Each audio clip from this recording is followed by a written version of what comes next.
का समय के साथ विश्लेषण करने का तरीका क्या है, ताकि ये पता लगाया जा सके कि उस संस्कृति के लिए कौन से महत्वपूर्ण तत्व हैं? क्या आप सिर्फ ये देखते हैं कि कौन सा रूप बार-बार दिखाई देता है? खैर, निश्चित ही लिखने की शुरुआत से पहले अ, आर्ट में कई तरह के एन्कोडेड अर्थ होते हैं और कुछ चीजें होती हैं जिन्हें हम डायग्नोस्टिक एलिमेंट्स कहते हैं। जैसे हम ग्रीक पैंथियन में भी ऐसा ही कर सकते हैं। ग्रीक पैंथियन में भी ऐसा ही है। आप उनके कपड़ों और जो चीजें वो पकड़े हुए हैं, उनके आधार पर अलग-अलग गॉड्स को पहचान सकते हैं। आप हेडीज और ज़्यूस में फ़र्क कर सकते हैं, क्योंकि उनके पास अलग-अलग चीजें होती हैं, लाइटनिंग बोल्ट्स, ट्राइडेंट्स या जो भी हो। तो इन सभी के पास अपने डायग्नोस्टिक एलिमेंट्स होते हैं। यही तरीका है जिससे आर्ट हिस्ट्री समय के साथ आर्ट का विश्लेषण करती है। एक बार जब हम इसे क्रोनोलॉजिकल सीक्वेंस में रख पाते हैं, तब हम कह सकते हैं, ठीक है, तो यहाँ च्यवन संस्कृति में एक देवता है। अब हम आगे बढ़ते हैं 500 साल बाद, और अब हम मोचे और नाज़का संस्कृति में पहुंच चुके हैं। तो बताइए, मतलब यहाँ देवता कहाँ है? और जो मैं देखता हूं वो वही एक व्यक्ति है, लेकिन उसके पास सिर्फ एक दो नहीं बल्कि एक पूरी पहचान है, जो बार बार हजारों सालों तक हर संस्कृति में दिखाई देता है।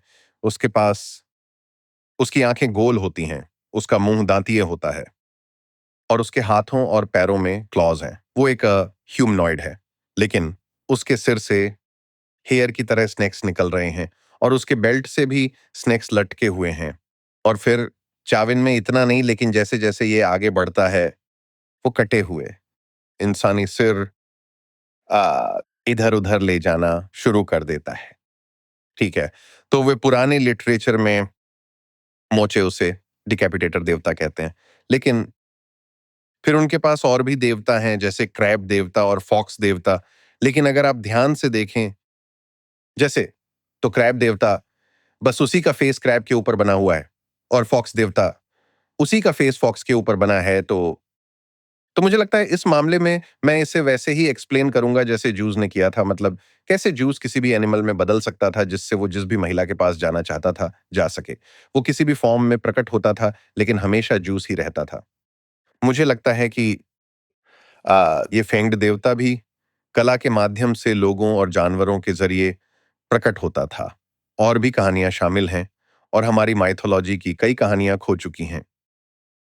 सैकड़ों, हज़ारों सालों तक, चाविन से लेकर मोचे, इंका तक, जैसा कि आप कह रहे हैं। ठीक है, वारी में भी इसके निशान मिलते हैं। टिवानाकू, वो फेमस जगह पुमापुंकू, वहां भी इसका जिक्र है। मैं सोचता हूँ कि ये विचार कैसे फैले और बदलते गए, खासकर इस दांतों वाले देवता के बारे में। मुझे लगता है कि लोग चले और इसे प्रचारित किया। चाविन जैसे स्थान, और बाद में इनका टाइम्स में पचाकामाक नामक स्थान, ये सब तीर्थ स्थान थे जहां लोग आते थे। अगर बीमार होते थे तो हीलिंग के लिए, लेकिन साथ ही शक्तिशाली शक्तियों को सम्मान देने के लिए भी।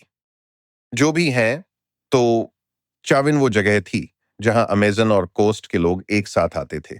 असल में आर्कियोलॉजी में हमने वहां देखा कि पिरामिड्स के नीचे इंटरेस्टिंग भूल भुलैया हैं, जिनमें हर जगह फेंग्ड देवता का चित्रण है।